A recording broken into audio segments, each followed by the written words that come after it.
सबका साथ सबका विकास की तर्ज पर चलने वाले ग्राम पंचायत रेौंजा से सरपंच पद हेतु योग्य, शिक्षित, लगनशील और मिलनसार प्रत्याशी भैया कोमल पटेल के चुनाव चिन्ह कांच के गिलास पर मुहर लगाकर भारी मतों से विजयी बनाए।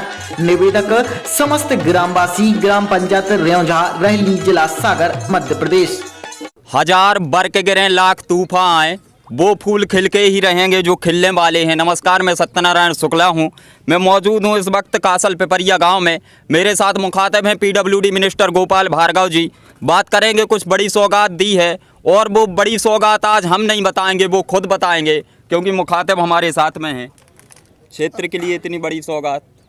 आपने फूलों की बात की है तो फूलों के साथ फल भी, और ऐसा नहीं, जो अच्छी प्रजाति के फल विदेशों में अपन सुनते ना, यूरोप में, अमेरिका में इतने शानदार फल होते, शानदार केले होते, शानदार आम होते, शानदार अमरूद होते हैं, सारी चीज़ें ये कैसी और कम रकबे में ज़्यादा से ज़्यादा मुनाफा लें, लाभ लें, इसके लिए इससे बढ़िया कोई खेती नहीं, कोई व्यवसाय नहीं, कोई धंधा नहीं। अब इसी बात से आप कल्पना कर सकते हैं कि हमारे मुख्यमंत्री भी इस काम के लिए करने लगे। उनके यहाँ भी काफ़ी माली इन्हीं कॉलेजों के पड़े हुए। और प्रदेश में दूसरा महाविद्यालय है उद्यानिकी का। पहला महाविद्यालय 20 साल पहले मंदसौर में शुरू हुआ था, दूसरा विद्यालय ये है।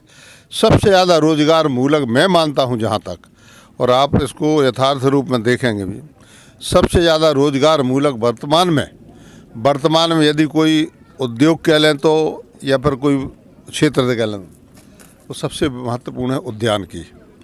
आजकल हर बंगले में बड़े आदमी के एक दो आपके लिए माली मिलेंगे। आप माली की ट्रेनिंग यहाँ से ले सकते हैं। आप कृषि विज्ञान से संबंधित, उद्यानिकी से संबंधित कोई भी हो, तो ये जो प्रजातियाँ हैं यहाँ पर, और फिर धीरे धीरे हम लोग यहाँ पर उसका भी काम करेंगे, जो ब्रीडिंग के बाद में जो उन्नत किस्म के पौधे हैं यहाँ से ले जाएं।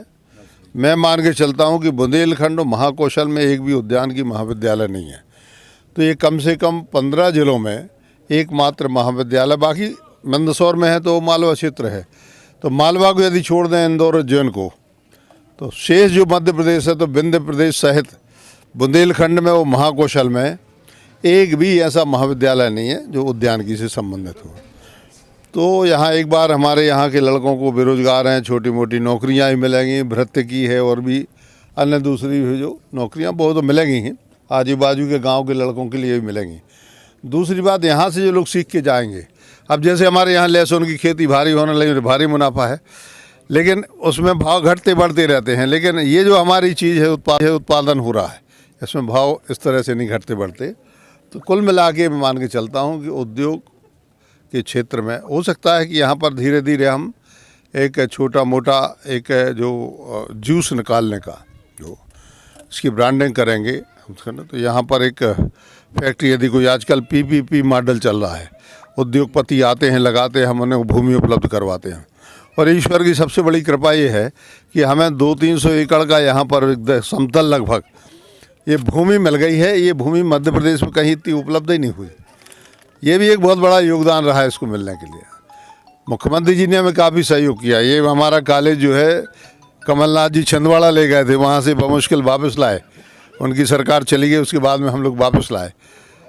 और अब मैं, ये तो राजनीति की बातें मैं नहीं करना चाहता, कायदे से एक स्वीकृत काम के लिए जो इस क्षेत्र में स्वीकृत हुआ हो, जवाबदार पद होता मुख्यमंत्री का, उन्हें नहीं ले जाना चाहिए था, वो अपने अलग से खोल लेते तीसरा, लेकिन यहाँ का उठा के ले गए, हमारा सारा बजट ले गए। खैर होगा, लेकिन मैं इतना कहना चाहता हूँ कि आपके खबर एक्सप्रेस के माध्यम से कि वास्तव में क्षेत्र अब जो एक्सप्रेस की गति से दौड़ रहा है, इसका सुनकर। और दो लाइनें और हम इनके लिए जाते जाते कहेंगे कि अजब जादू है तेरी गुफ्तगू में, मुखातिब हो तो पत्थर बोलता है, और हमारी प्यास का तो मयार है कि खुद आगे बढ़ के समुंदर बोलता है।